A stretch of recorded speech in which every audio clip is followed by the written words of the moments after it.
podem assentar. Nós teremos agora a palavra e as crianças também têm a sua aula em escola dominical, os adolescentes, pré-adolescentes, os jovens, os irmãos com o Itamiro também, catecúmenos, podem ir para a sala, os demais no templo vão ouvir a palavra aqui no templo comigo. Quero também, quando os irmãos estão indo para as salas, agradecer a presença de todos que estão conosco esta manhã, que Deus os abençoe. De manhã nós temos, todo domingo de manhã, aula especial para jovens, crianças, pré-adolescentes, adolescentes, pessoas se preparando para o batismo também. Que Deus os abençoe. E a você que veio aqui no templo também, que Deus derrame graça sobre a sua vida. Falhou a voz. Alguém pela primeira vez hoje? Porventura alguém pela primeira vez que vem à igreja? Creio que não, né? Outros já estiveram, os visitantes, em outras oportunidades. Irmãos, abram a palavra de Deus comigo, por favor, em Atos dos Apóstolos, capítulo de número 4. Abramos a palavra do Senhor, Atos dos Apóstolos, capítulo de número 4. Abramos as Sagradas Escrituras.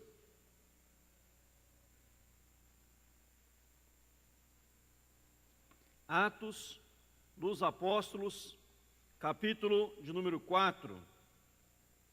Fala-nos da prisão de Pedro e João e da sua fala perante o Sinédrio.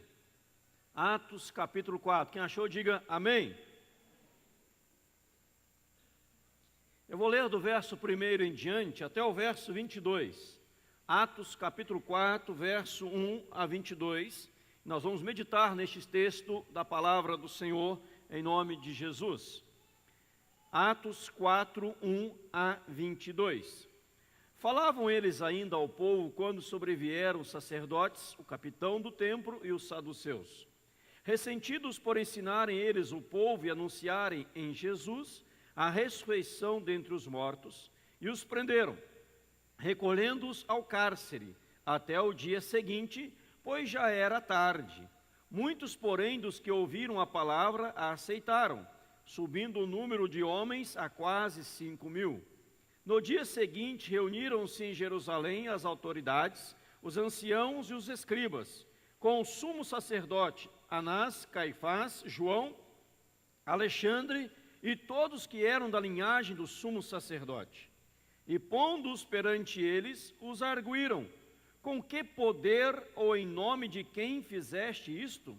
Então Pedro, cheio do Espírito Santo, lhes disse: autoridades do povo e anciãos, visto que hoje somos interrogados a propósito do benefício feito a um homem enfermo e do modo por que foi curado, tomai conhecimento vós todos e todo o povo de Israel, de que em nome de Jesus Cristo Nazareno, a quem vós crucificastes e a quem Deus ressuscitou dentre os mortos, sim, em seu nome é que este está curado perante vós.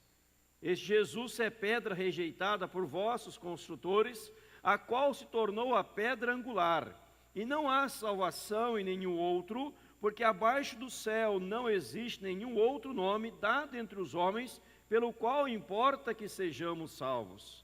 Ao verem a intrepidez de Pedro e João, sabendo que eram homens iletrados e incultos, admiraram-se e reconheceram que haviam eles estado com Jesus. Vendo com eles o homem que fora curado, nada tinham que dizer em contrário, e mandando-o sair do sinédrio, consultaram entre si, dizendo: que faremos com estes homens? Pois, na verdade, é manifesto a todos os habitantes de Jerusalém que um sinal notório foi feito por eles, e não podemos negar. Mas, para que não haja maior divulgação entre o povo, ameacemo-los para não mais falarem neste nome a quem quer que seja. Chamando-os, ordenaram-lhes que absolutamente não falassem nem ensinassem em o nome de Jesus. Mas Pedro e João lhes responderam: julgai se é justo diante de Deus ouvir-vos antes a vós outros do que a Deus, pois nós não podemos deixar de falar das coisas que vimos e ouvimos. Depois, ameaçando-os mais ainda, os soltaram, não tendo achado com que o castigar, por causa do povo, porque todos glorificavam a Deus pelo que acontecera. Ora, tinha mais de 40 anos aquele em quem se operara esta cura milagrosa. Vou ler também o 23 em diante. Uma vez soltos, procuravam os anciãos e lhes contaram quantas coisas lhes haviam dito os principais sacerdotes e os anciãos. Ouvindo isso, unânimes, levantaram a voz a Deus e disseram: Tu, Senhor, Tu, soberano Senhor, que fizeste o céu, a terra, o mar e tudo que neles há, que disseste por intermédio do Espírito Santo, por boca de Davi, nosso pai, teu servo, por que se enfureceram os gentios e os povos imaginaram coisas vãs? Levantaram-se os reis da terra e as autoridades ajuntaram-se a um contra o Senhor e contra o seu ungido.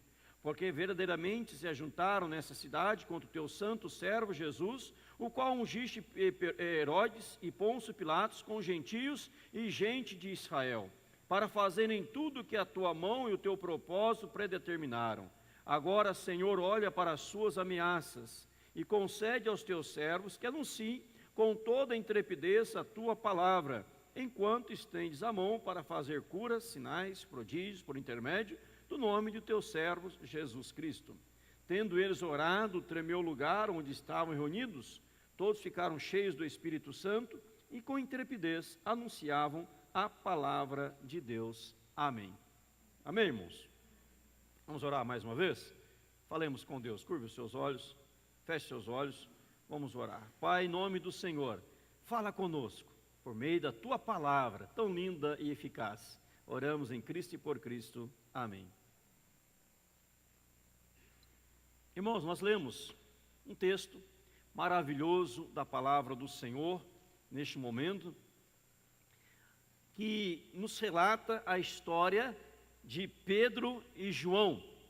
Pedro e João, eles haviam ido ao templo, haviam curado um coxo de nascença, coxo que, segundo o verso 22, tinha mais de 40 anos de idade.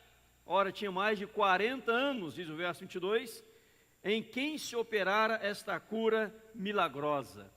No capítulo 3 de Atos 3, verso 1 ao verso 10, nós temos aí a cura do coxo, aquele a quem as pessoas davam esmolas, e Pedro e João vai ao templo e o homem, o coxo, pede-lhes uma esmola, um donativo, uma moeda, e Pedro e João falaram aquela frase bem conhecida, está aqui na palavra: não temos ouro nem prata, mas que nós temos, nós te damos. Em nome de Jesus Cristo Nazareno, verso 6, anda. Verso 7, capítulo 3, tomado pela mão, o levantou, ele se endireitou, e ele entra no templo, saltando e louvando ao Senhor. Diante disso, Pedro e João, aí entra o capítulo 4, e um em diante, Pedro e João são presos.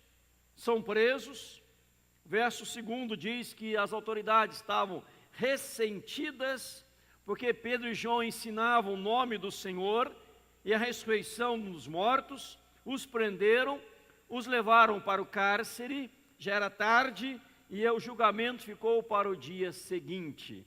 Mas o versículo 4 nos diz que, através da mensagem de Pedro, quase 5.000 homens se converteram. Muitos, porém, dos que ouviram a palavra, aceitaram, subindo o número de homens a quase 5.000.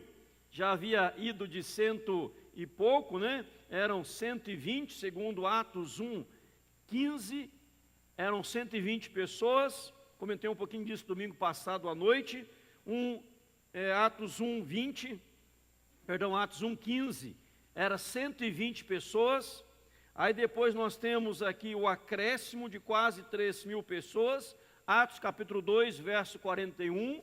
Agora Atos 4 fala que só o número de homens subiu para quase 5.000 pessoas, 5.000 homens. É lógico que aqui não está contando mulheres, nem crianças, somente os homens. E depois, como eu comentei domingo passado, capítulo 5, verso 14, não fala mais de números, fala agora de multidão.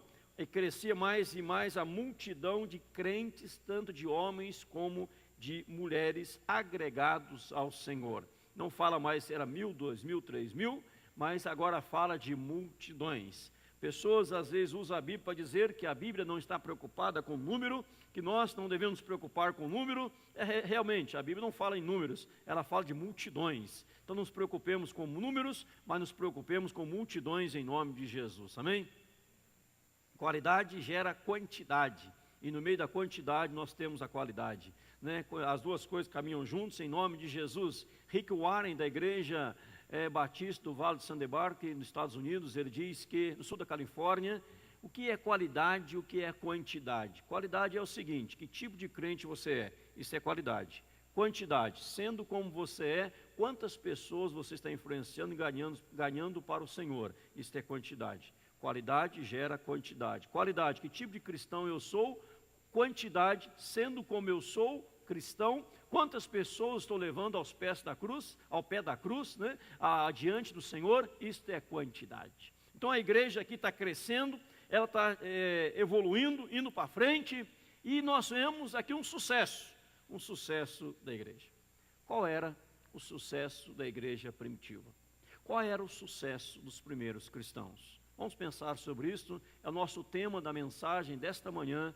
Qual era o sucesso da igreja cristã? Uma pergunta: qual era o sucesso da igreja cristã primitiva? Qual era o sucesso destes homens e mulheres que acontecia tanta coisa maravilhosa na vida desta igreja? 120, 3 mil, 5 mil multidões, pessoa aqui sendo curada, sendo liberta, as pessoas ali diante do Evangelho e as multidões abraçando a causa do Senhor, pessoas de espíritos imundos eram libertas, as coisas acontecendo.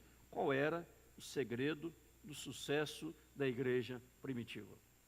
Vamos pensar nisso nessa manhã, nas próximas 3h30. Amém? Fica só eu e você, que o resto já foi tudo embora almoçar, né?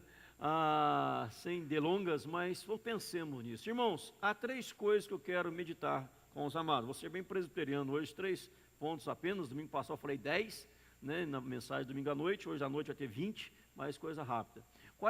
Qual era o segredo, o sucesso da igreja, deste povo de Deus, que buscava o Senhor, que vivia na presença de Deus? Veja comigo, junto, lá em Atos, capítulo 3, verso 1. Deixa sua Bíblia aberta aí, não feche a sua Bíblia. Vamos ver o segredo do sucesso de uma igreja, da igreja primitiva, que havia tanto impacto na sociedade. Atos 3, 1, diz assim, vamos ler juntos? Pedro e João subiam ao templo para a oração da hora 9. Qual era o segredo? Qual era o segredo? Oração. Primeiro segredo da igreja primitiva, dos primeiros cristãos, era a oração. Pedro e João subiam ao templo para a oração da hora 9. Era comum naquela época, era costume dos judeus orarem 3 vezes por dia.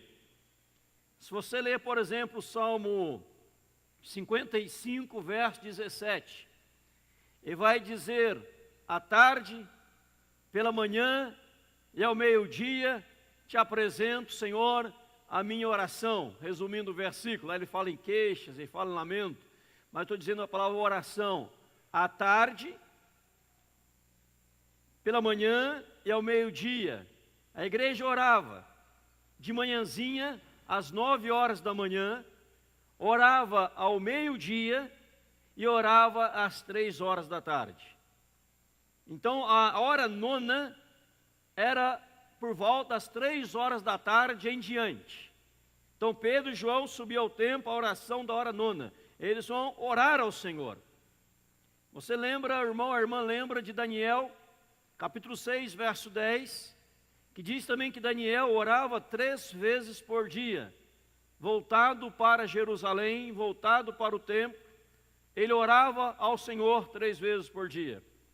Então era costume da igreja, era vivência da igreja, estas horas de oração que eram marcadas. E agora Pedro e João vão ao templo com o propósito de orar. Subir ao templo para a oração da hora 9, 3 horas da tarde. E nós vemos aqui que o segredo era a oração. Fora perguntado a Spurgeon, Charles Spurgeon fora o príncipe dos pregadores. E um homem muito culto, muito conhecido, um pregador por excelência, que ganhava multidões para o Senhor, que muitas vidas eram impactadas através das mensagens de Charles Spurgeon. Não sei se você já leu alguma coisa sobre ele, já pesquisou sobre ele, já estudou a história de Charles Spurgeon, um grande homem em uma época difícil, numa época complicada, numa época que desprovida de recursos que nós temos hoje, ele não tinha. Ele não tinha as ferramentas da atualidade, nem a igreja primitiva tinha. Ele não tinha sustento de grandes empresários que mantinham o seu ministério. Ele não tinha programas de televisão. Ele não tinha um currículo de uma grande universidade que desse a ele autonomia e desse a ele um nome. Mas Charles Spurgeon foi um sucesso tremendo. E perguntaram a Charles Spurgeon: qual é o segredo do seu sucesso, Charles Spurgeon? Eu quero saber. E ele respondeu sem duvidar, sem qualquer outra coisa. Ele disse: o segredo do meu sucesso é que meu povo ora por mim. Olha a frase que ele disse, a resposta que ele deu: o segredo do meu ministério é que o meu povo ora por mim. Ele estava dizendo que a sua igreja orava por ele, e ali estava o segredo do seu ministério. Agostinho, falando sobre oração, Santo Agostinho, ele disse: ore como se tudo dependesse de Deus. Trabalhe como se tudo dependesse de você. Então as duas coisas estão juntas, a oração e a ação. Agostinho diz, eu repito para você: ore como se tudo dependesse de Deus. Trabalhe como se tudo dependesse de você. Não há limites, amados, não há limites para a oração. Não há limite ao alcance da oração, a não ser aquilo que não é da vontade de Deus, exceto o que está fora da vontade de Deus. Vou repetir para você: não há limite ao alcance da oração, exceto o que está ou que estiver fora da vontade de Deus. Se estiver fora da vontade de Deus, eu não posso pedir, mas o que está dentro da vontade de Deus, não há limite para a oração. Não há limite para a oração, exceto o que está fora da vontade de Deus. Outra pessoa chegou a dizer: ore por grandes coisas, espere grandes coisas, trabalhe por grandes coisas, sonhe com grandes coisas, mas acima de tudo, ore. Acima de tudo, ore, busque a Deus. Nós temos aqui agora estes homens, amigos, parceiros, discípulos, ministros do Evangelho, indo ao templo orar. E quando eles vão ao templo orar, aqui há aquela transformação da vida, porque o segredo da igreja primitiva era a oração. Eu li com os irmãos aqui lá no verso 23, em diante do capítulo 4, que fala que quando eles foram soltos, verso 23 diz que procuraram os irmãos, contaram quantas coisas lhes haviam dito os principais sacerdotes e anciãos. Aí o verso 24 diz que a igreja, unânime, ouvindo isso, unânimes, levantaram a voz a Deus e disseram. Se levantaram a voz a Deus, a oração da igreja primitiva era uma oração unânime, era uma oração coletiva, era uma oração harmoniosa, era uma oração em conjunta. Nós estamos orando, nós estamos buscando a Deus. E olha a oração que eles fazem aqui, amados. Eles começam orando dizendo: Tu, soberano Senhor, que fizeste o céu e a terra, o mar e tudo que neles há. Tu, soberano Senhor. A oração, uma oração baseada na soberania de Deus. Não é uma oração de lamento, não é uma oração de dor, não é uma oração de angústia, não é uma oração de sofrimento, não é uma oração achando ou pensando que as coisas estão fugindo do controle de Deus, mas é uma oração declarando a soberania de Deus acima de todas as coisas. Eles haviam sido presos, eles haviam sido levados ao cárcere, eles estavam acorrentados, eles estavam sendo julgados, mas quando eles são soltos pela intervenção divina, e a igreja começa a orar, eles começam a orar declarando a soberania de Deus, amém, igreja? Quando você orar, declara na sua oração que Deus é soberano, que Deus está acima de todas as coisas, que nada foge do poder de Deus, nada foge da graça do Senhor. Deus está acima. Eles poderiam orar assim, dizendo: Senhor, por que aconteceu isso? Por que, Senhor, que nós somos presos? Por que, Senhor, que nós fomos parar na masmorra? Por que, Senhor, que nós estamos pregando o Evangelho? Nós estamos anunciando o Evangelho? Nós estamos proclamando o reino? E não, olha o que eles falam: Tu, soberano Senhor. Irmão, quando você orar, lembre da soberania de Deus. Não fique choramingando, não fique resmungando, não fique se lamentando. Fala: Deus, Tu és soberano, aconteça o que acontecer, haja o que houver, o Senhor está no controle de todas as coisas em nome de Jesus. Amém, igreja?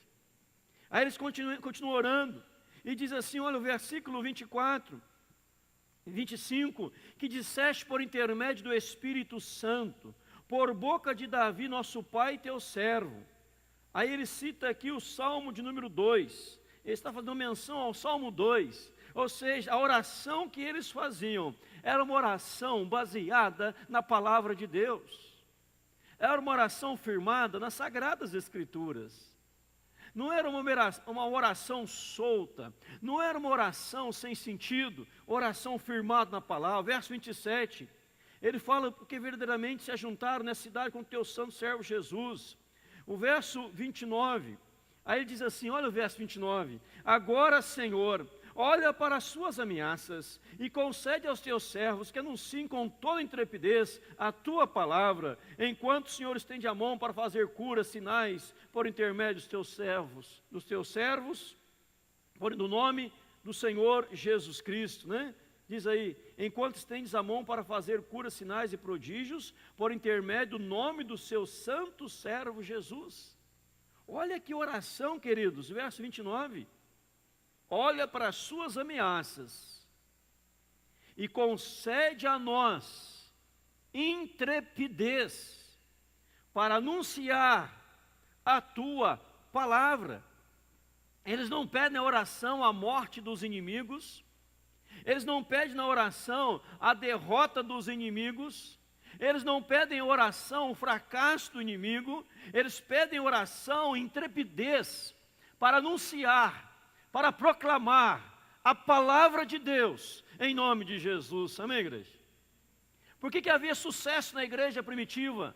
Por que era uma igreja de sucesso? Uma igreja abençoada? Porque a igreja orava ao Senhor, não uma oração amedrontada, não uma oração covarde, não uma oração ali tomada para dentro de si, não uma oração egoísta, não uma oração em quatro paredes, não uma oração nos seus projetos pessoais, não uma oração tomada de vaidade, não uma oração tomada de presunção, mas uma oração tomada de ousadia, crendo na soberania divina, crendo na direção de Deus, crendo no poder de Deus, crendo na graça misericordiosa de Deus, em nome de Jesus. Nós não vemos orações assim hoje.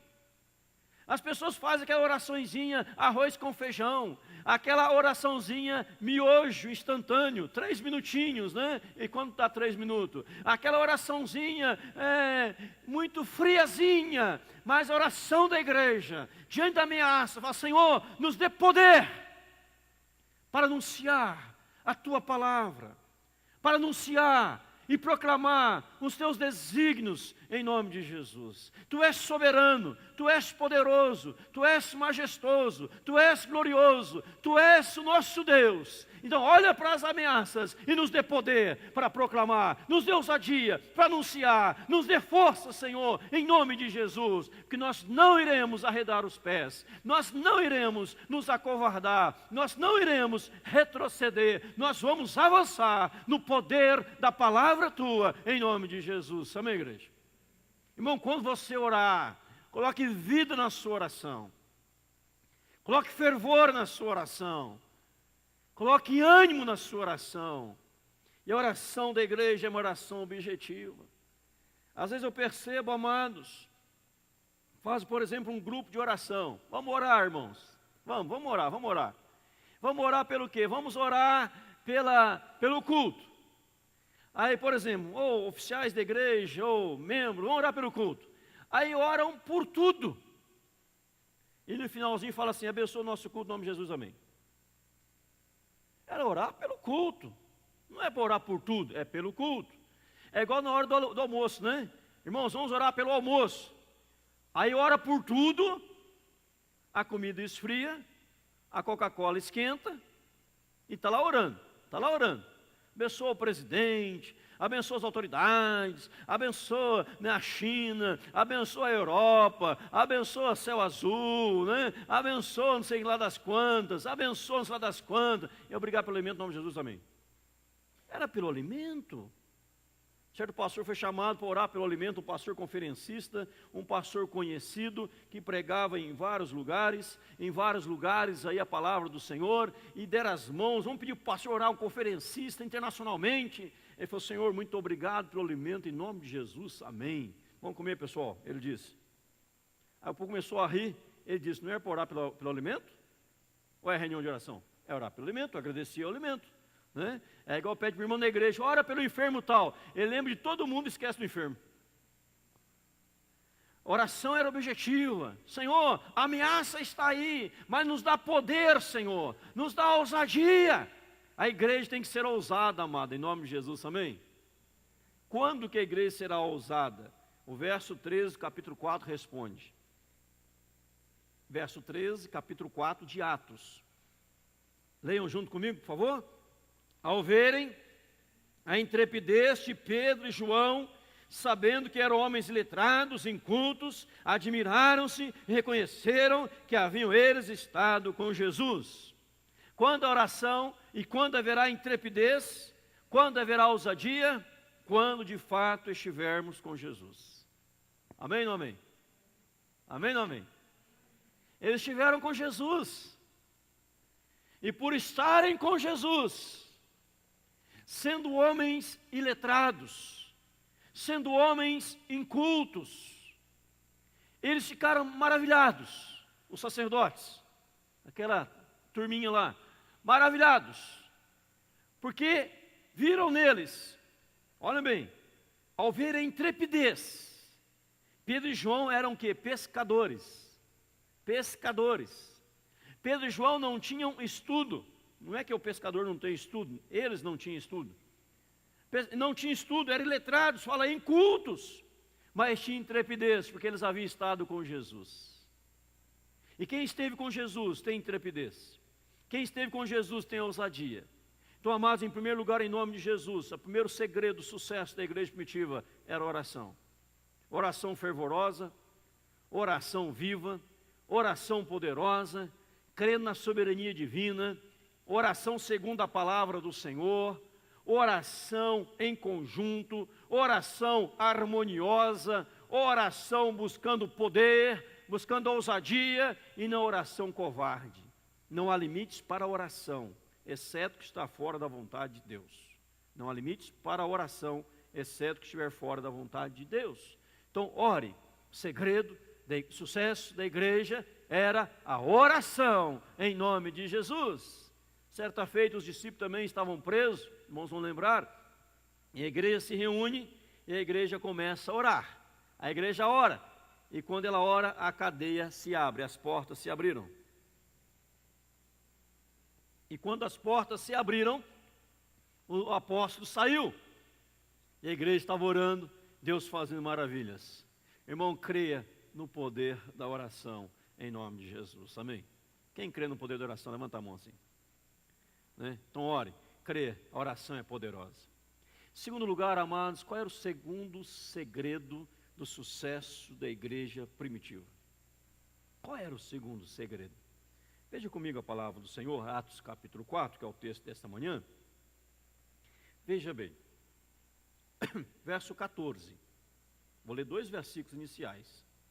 Vendo com eles o homem que fora curado, nada tinham que dizer em contrário. Verso 19. Verso 17.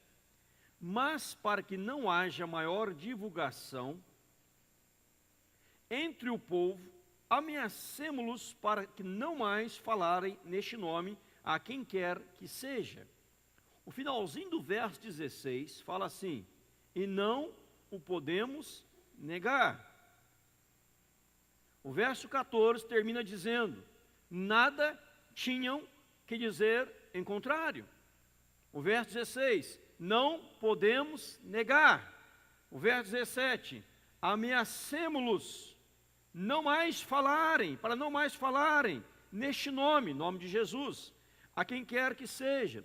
O segundo segredo do sucesso da igreja primitiva era o testemunho vivo, incontestável, que a igreja dava do poder de Deus. Veja bem, vou repetir. O segundo segredo do sucesso da igreja primitiva era o testemunho vivo, incontestável, que a igreja dava. Ora, ali estava Pedro e João, com o coxo. Um coxo era o homem que havia sido curado, né? Que tinha mais de quantos anos? Mais de 40 anos, segundo o verso 22, capítulo 4.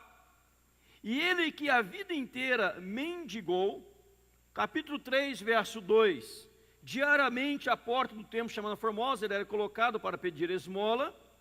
Verso 3, vendo a ele, a Pedro e João que iam entrar no templo, implorava que lhe desse uma esmola. Olha bem, e aí a restauração. E agora, ele entrou no templo, guardem isso, saltando e louvando a Deus. Era um testemunho. E Pedro e João foram presos por causa deste testemunho. Pedro e João estavam sendo julgados no outro dia, por causa deste testemunho. Mas as autoridades, olhando para aquele testemunho vivo, incontestável, eles falaram assim: nós não temos nada a dizer em contrário. Porque, verso 14, vendo com eles o homem que fora curado, nada tinha que dizer em contrário. Verso 16, eles falam: que faremos com estes homens? Pois na verdade é manifesto a todos os habitantes de Jerusalém que um sinal notório foi feito por eles. Nós não podemos negar. Nós estamos vendo. Bom, estão entendendo, sim ou não? Eu não posso negar. Mas vamos fazer o seguinte: vamos ameaçá-los e proibi-los de falarem, de anunciarem para outras pessoas o que está acontecendo. Irmão, o segundo segredo do sucesso da igreja primitiva era o testemunho vivo, incontestável. Agora percebam no texto que o diabo, que o inimigo, ele teme pelo testemunho vivo da igreja. Ele teme. Tanto é que ele proíbe, através dos sacerdotes, através das autoridades, através dos anciãos, verso 5, através dos escribas, verso 5, ele proíbe que o testemunho fosse levado adiante. Então o diabo faz de tudo para calar a igreja. O diabo faz de tudo para silenciar a igreja. E o pior de tudo isso é que há muitos testemunhos silenciados dentro da igreja. Há muitos testemunhos silenciados dentro da igreja. E a pessoa vira um instrumento do diabo, do demônio. Porque Deus fez algo na sua vida. Deus operou algo na sua vida. E você não tem a coragem, a ousadia de dizer para as pessoas lá fora. Você se cala. E quando você se cala de uma graça recebida, você vira instrumento do diabo. Irmão, você está entendendo? Sim ou não? Sim ou não, igreja? Dá um sim mais assim para me animar um pouquinho aqui. Não vou desanimar, aí eu até paro de pregar. Sim ou não? Aleluia, glória a Deus. Saiu um sim. Isso é um testemunho vivo para dar hoje. Saiu um amém lá na igreja, um testemunho sim. Né, Marco? Fala um amém mais bonito aí também, vai. Irmãos, estão entendendo sim ou não? Um dia sai. Nós somos presbiterianos, tá certo, eu entendo. Eu fui pregar numa igreja, o pessoal ficava todo assim. Mas o povo estava entendendo, amém. Importante que você está entendendo. Quando eu falo sim ou não, quando eu falo amém, quando eu falo isso, é uma tática que eu uso para despertar e chamar a sua atenção para voltar para mim. Às vezes alguém está meio disperso, então eu falo isso, alguém, no sim, o pessoal volta. Então é tática, não é porque eu preciso do seu sim para validar o que eu estou falando, não preciso. Porque é a palavra de Deus, eu não vou validá-la, nem você já é validada 100% da eternidade, amém? Né? Mas quando eu falo isso, é só para os irmãos dar aquela, voltar a atenção, dar aquela despertar. Às vezes um está cochilando e já volta ali, já acorda, fala, para onde que eu estou? Estou na igreja, aleluia. Né? Então é uma tática que eu uso, ok? Mas não tem nada, o pastor precisa de um sim para dizer que está falando é certo. Não, eu não preciso disso, porque está na Bíblia, então já é certo em nome de Jesus, amém? Agora saiu. Irmão, vou voltar então. O segundo segredo do sucesso era testemunho. Testemunho incontestável, testemunho vivo, testemunho poderoso, testemunho maravilhoso, testemunho glorioso, mas o diabo quis calar a igreja. O diabo quis, e ele proibiu que a igreja continuasse testemunhando em nome de Jesus. Não falem neste nome, não anunciem este nome. São hoje as escolas proibindo falar de Jesus, os trabalhos proibindo falar de Jesus, as autoridades tirando o nome de Jesus de tudo. Mas isso não é tão grave. O grave é quando o cristão recebe uma bênção, recebe a maravilha de Deus, e ele não dá glória a Deus, e ele não testemunha. Pastor, eu recebi uma bênção tão grande, pastor, mas eu tenho vergonha de dar meu testemunho, pastor. Eu não conto para ninguém, mas Deus sabe que eu sou agradecido a Ele. Irmão, larga de besteira, larga de heresia, larga de asnologia, larga disso. Comece a testemunhar em nome de Jesus. Amém ou não amém? Testemunha. Deus me abençoou, irmão. Foi uma bênção gloriosa. Foi Jesus, irmão. Foi Jesus. Foi Jesus. Quando perguntar Pedro e João, com que autoridade você criou esse homem e deu a ele saúde perfeita? Com que autoridade? Com que autoridade esse homem foi restaurado? Com que autoridade? Pedro e João falaram, a fé que vem pelo nome de Jesus deu a eles saúde perfeita, a fé que vem no nome do Senhor Jesus Cristo. Testemunharam, queridos. Eu vou repetir para você, verso 17, olha o verso 17. Mas, para que não haja maior divulgação entre o povo, ameacemo-los, para não mais falarem neste nome a quem quer que seja. Não falem mais. Foram ameaçados de morte, de morte, de morte. Mas eles oravam. Capítulo 4, verso 29. Olha para as ameaças, Senhor, e nos dá poder para anunciar com intrepidez a Tua palavra. Irmão, se você recebeu um milagre de Deus, uma bênção de Deus, testemunhe, irmão. Não seja uma testemunha silenciada dentro da igreja, ou uma testemunha silenciosa dentro da igreja.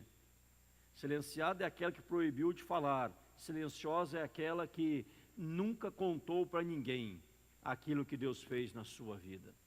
Se a igreja testemunhar mais, Deus vai fazer obra gigantesca em nome de Jesus. Testemunhe, fala para as pessoas, foi Jesus, foi Jesus, foi Jesus. É a graça dele, é a bênção dele, é o poder dele, em nome dele. Amém, igreja? Não seja uma testemunha silenciosa. Atos 1:8, não lembro de Atos 1:8 de cor? Mas recebereis poder ao descer sobre vós o Espírito Santo, e sereis minhas testemunhas, tanto das cidades, quanto cidades em todo lugar. Samaria, Judéia, até os confins da terra, Jerusalém, nós somos testemunhas do Senhor Jesus Cristo. Amém, igreja? Então, para encerrar esse segundo ponto, vou para o terceiro. O segundo segredo do sucesso da igreja primitiva era que os crentes testemunhavam o que Deus estava fazendo. O que Deus está fazendo na sua vida. Conte para as pessoas. Eu tenho certeza absoluta, sem sombra de dúvida, que não há ninguém aqui nesta manhã, neste templo, nesse santuário, ninguém, nem os que estão nas salas de aula da igreja, nem os que virão, nem a multidão que virá à noite, ninguém que possa dizer assim, eu não tenho nada para contar para os outros que Deus fez na minha vida. Ninguém. Eu não tenho nada para dizer de algo que Deus fez na minha vida. Ninguém. Só de você estar vivo, querido, já é um grande testemunho em nome de Jesus. Porque a minha Bíblia diz que foi a misericórdia de Deus que renovou sobre a sua vida. E se a sua diz também isso, então você pode testemunhar, estou vivo pela misericórdia e pela graça do Senhor, que Deus é bom para conosco em nome de Jesus. Amém, igreja? Isso é bênção, isso é bênção. Terceiro lugar, amados, terceiro lugar em nome de Jesus. Qual era o terceiro segredo do sucesso da igreja primitiva, dos primeiros cristãos? Compromisso total com a palavra dada por Deus. Compromisso total com a palavra dada por Deus. Veja bem a resposta que eles deram, lá no verso de número 19. E a igreja vai ler comigo, bem forte, por favor. O 19. Todos acharam? Podemos ler? Mas Pedro e João lhes responderam, julgai se é justo diante de Deus ouvir-vos antes a vós outros do que a Deus. Leiam 20 também. Pois nós não podemos deixar de falar das coisas que vimos e ouvimos. Olha o que eles falaram. Julguem vocês. Julguem agora mesmo. Se é justo diante de Deus ouvir-vos vocês do que a Deus. Porque nós não podemos deixar de falar das coisas que, diz aí, vimos e ouvimos. Julguem. Sacerdote, escriba, fariseu, cambada de sem vergonhas. Julguem. Se é justo deixar de falar o que Deus manda para falar o que vocês estão falando. Em terceiro lugar, amados, compromisso com a palavra de Deus em nome de Jesus. Seriedade, compromisso total, radical com a palavra de Deus. Todos nós aí fomos surpreendidos essa semana, creio, com a decisão da Corte Suprema Americana, que numa imbecilidade de um imbecil presidente também da nação, Barack Obama, que diz para a nação que foi um avanço do país a aprovação do casamento gay. Isso não é avanço para lugar algum. Isso é contrário à palavra de Deus. Porque a palavra de Deus é homem com mulher, mulher com homem. Levítico 18, 22 fala que não deitará o homem com o homem como se fosse mulher. É abominação. E vem aquele medíocre presidente dizendo que é um avanço para o país. Aí vem alguns e falam assim, mas o que eu tenho a ver com isso? E o que eu tenho a ver com isso? Isso não me muda nada. Muda sim, a mim muda. Porque isso fere o coração do meu Deus. Isto fere a palavra de Deus. Então, se aquilo que machuca o coração do meu pai, ele machuca o meu coração também. Irmãos, estão entendendo, sim ou não? Aquilo que fere a Deus, nos fere também. Nos fere também. É lógico que o presidente lá, aquele mané, fala aquilo, porque ele quer voto, ele quer ser reconhecido por todo mundo, ele quer aplausos, ele quer um monte de coisa. Mas depois vai dar um de coitadinho se dizendo cristão e vai assistir culto na igreja para quê? Se nós assistimos cultos e participamos de culto, é para vivermos a palavra de Deus, amém, igreja? Não, eu estou indo na igreja agora, então é o amor, né? É o amor no ar, é o amor, a Bíblia fala não é o amor. John MacArthur Jr.,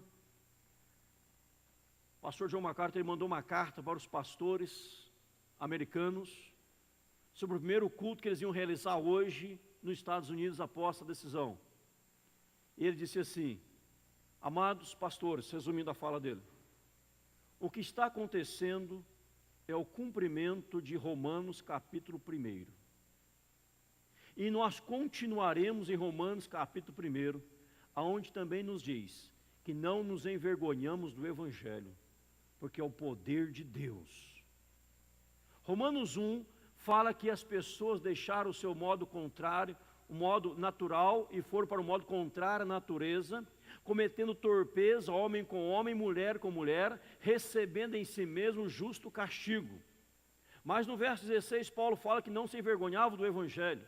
Apesar da corrupção, apesar das coisas erradas, nós proclamamos o Evangelho e do Evangelho não nos envergonhamos.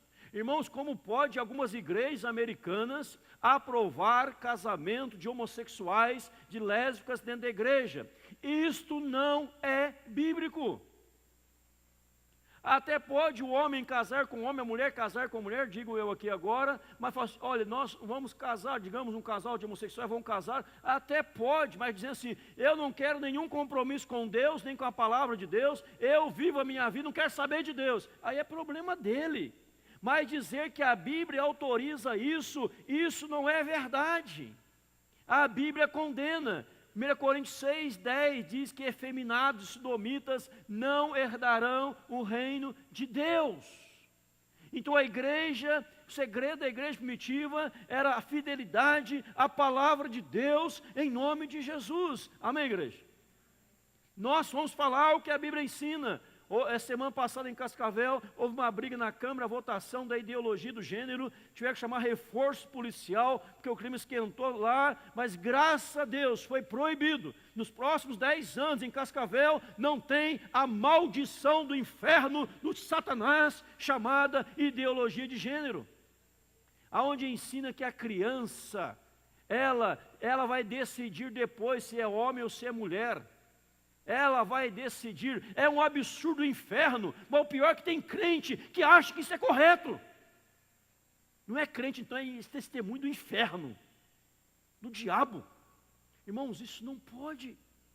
Nós cristãos temos um compromisso, e fala que está sendo gravado, alguém está assistindo pela internet, vai assistir pelo site, testemunho com a palavra de Deus. Amém ou não amém? Vamos contra todo mundo, mas ficamos na palavra em nome de Jesus. Perguntaram para mim esses dias, pastor, o senhor é juiz de paz, nomeado pelo Tribunal do Paraná, aqui em Cascavel. Se o senhor chegar no cartório lá, o juiz mandar lá, o senhor é juiz de paz, chegar no cartório, ele vai fazer o casamento lá, chega lá, 2 homens, 2 mulheres, o que o senhor faz? Eu viro as costas e vou embora. Não faço. Vou embora. Por que o senhor, mas o senhor tem que fazer? Não faço. Porque o compromisso é com a Bíblia, é com a palavra de Deus em nome de Jesus. Agora, amados, vamos voltar à palavra.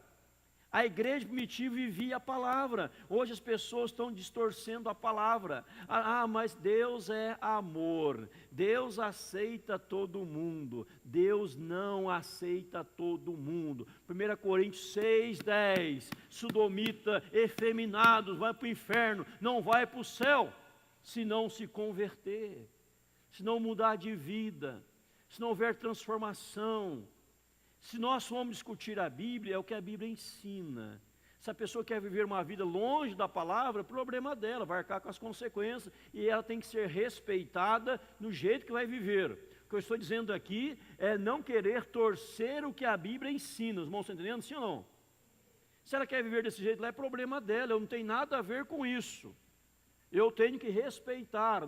Não pode ser apedrejado, não pode ser morta, não pode, deixa viver a vida, do jeito que quiser, mas se vai vir para a igreja, evangelho, é o que a Bíblia ensina em nome de Jesus.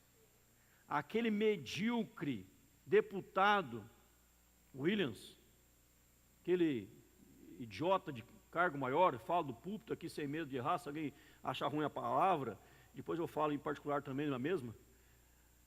Ele quis um artigo, um projeto de lei para mudar a Bíblia, para tirar da Bíblia todo lugar que fala de homossexuais, para não ter mais na Bíblia. Por exemplo, Romanos 1, sai o capítulo inteiro. 1 Coríntios 6:10, sai. Levíticos 18:22, sai. Quem é ele para querer mudar a Bíblia? Mas o problema meu não é esse. O problema meu é que tem crente que acha que é certo. Nós temos que acolher. Nós temos que aceitar. Irmãos, nós temos que ter compromisso com a palavra em nome de Jesus.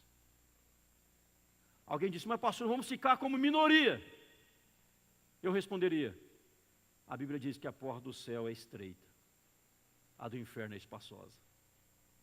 Eu prefiro ir para o céu em nome de Jesus. Amém ou não amém?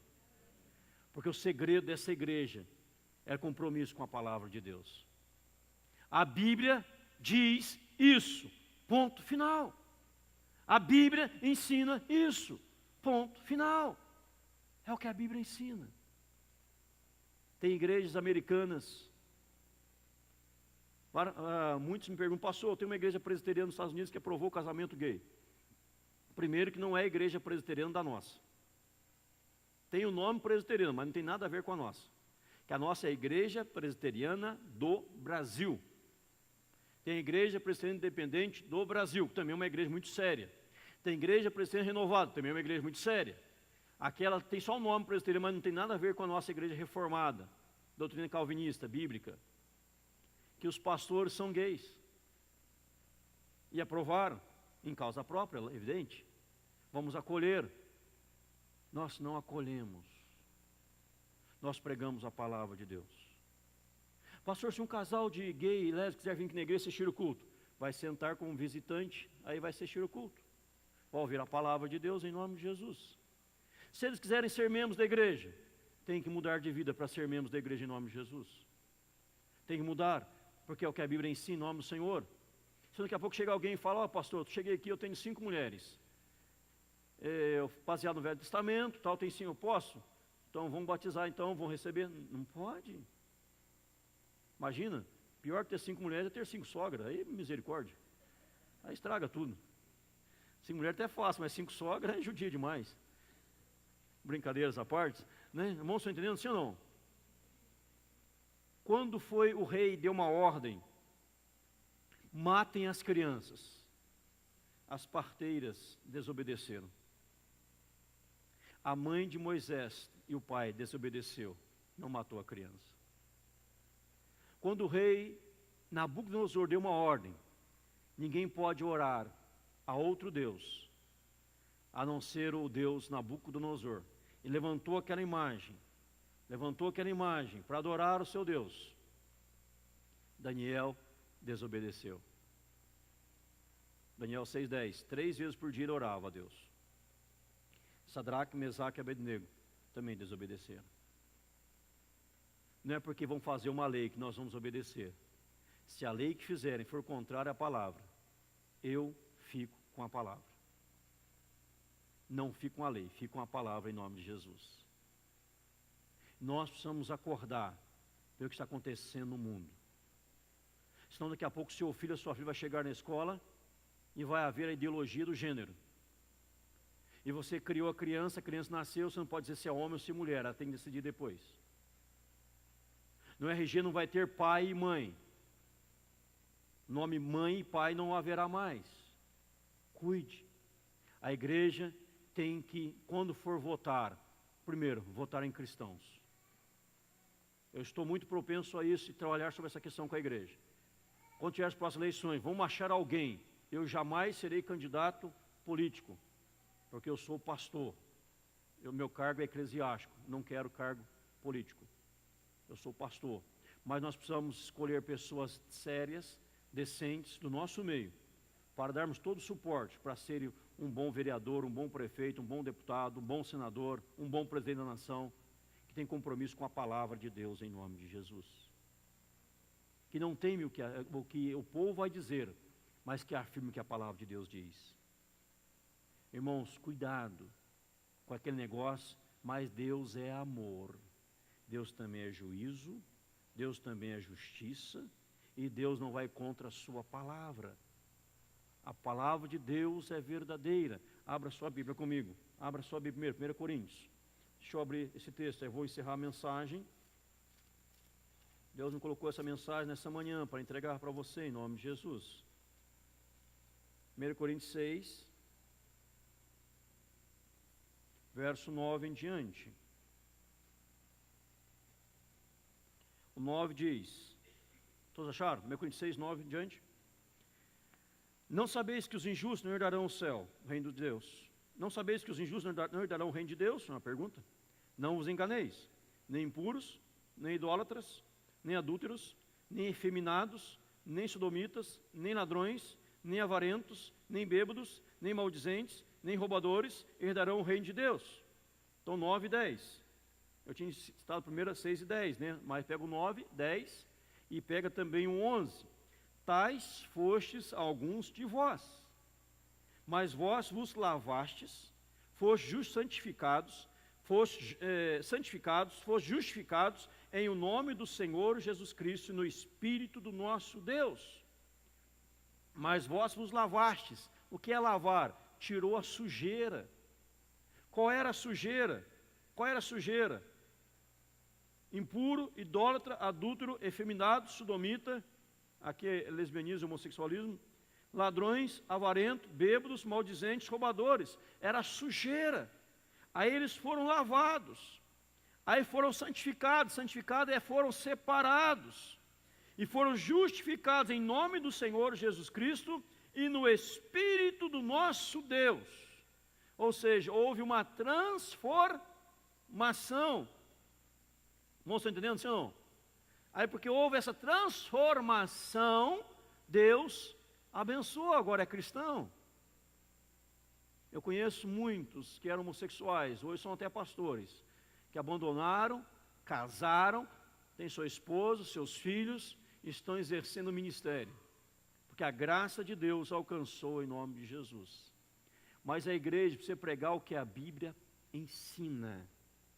Não é o que você, por exemplo, o pastor vai preparar a mensagem. Alguém fala assim, mas o pastor não pode preparar a mensagem? Ele tem que ser na hora. Não, a gente tem que preparar a mensagem, tem que orar a Deus, buscar a direção de Deus. Alguém criticava que a mensagem não pode ser preparada, tem que ser na hora. E alguém refugou dizendo assim, você gosta de uma comida rápida, como que ela sai? Sai até boa, é uma comida, aquela comida mineira, né? Que a Sônia Marcão faz essa semana me convidar para comer lá na casa deles essa semana. Né? Aquela comida mineira, aquela comida abençoada, aquele costelão maravilhoso, é mais demorado, não é? Então comida boa é mais demorada, mensagem assim também, se preparou mais vai ser melhor, se foi rapidinho, né? É miojo, 5 minutos, 3 minutos. Então, e como é preparar a mensagem, aí preparou a mensagem, chego aqui na igreja, no púlpito, vou pregar agora para os irmãos, aí eu olho quem está aqui, de acordo com quem está aqui eu prego. Não posso fazer isso, não posso. Aí chegou alguns não cristãos, então eu mudo toda a mensagem que chegou a alguns não cristãos, eu tenho que pregar o que vai agradá-los. Temos que pregar o que a Bíblia ensina e crer que quando somos fiéis à palavra, o Espírito Santo, ele opera no auditório e faz a obra em nome de Jesus. Amém? Porque não sou eu quem convence, é o Espírito Santo, por meio da fidelidade, da pregação da verdadeira palavra de Deus em nome de Jesus.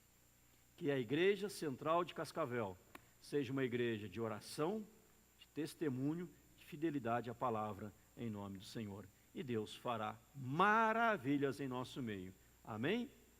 Fiquemos em pé, vamos orar, encerrando o culto também nesta manhã, em nome de Jesus. Irmãos, pensem nisso que nós falamos nesta manhã. Ore a Deus. Não há limites na oração, exceto que estiver fora da vontade de Deus. Não há limites ao alcance da oração, exceto que estiver fora da vontade de Deus. Então ore, como diz Agostinho, como se tudo dependesse de Deus.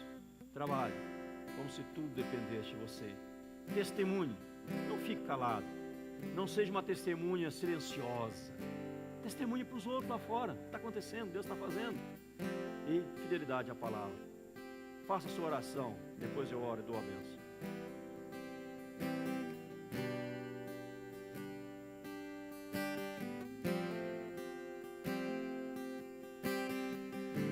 Se porventura, de tudo que foi falado nesta manhã na pregação, se alguém aqui não entendeu alguma coisa, eu estou à disposição para sentar com você e mostrar tudo que a Bíblia ensina. Não saia daqui com dúvidas. Nós procuramos pregar a palavra de Deus, o que ela ensina em nome de Jesus. Pai querido, eterno Deus, obrigado, Senhor, porque temos o privilégio, a alegria de nos reunirmos na Tua presença, para recebermos, ó Deus, a orientação da Tua palavra. Pai, diante de tantas adversidades, nos dê ousadia, nos dê intrepidez, para pregar o que a palavra ensina, para ministrar o que a palavra ensina, e para vivermos, ó Deus, conforme a Tua palavra, em nome de Jesus. Permita, Senhor, que os nossos jovens, adolescentes, crianças, adultos, anciãos, juntos, liderança, possamos viver a Tua palavra, Senhor, em nome do Senhor Jesus Cristo, em nome de Jesus.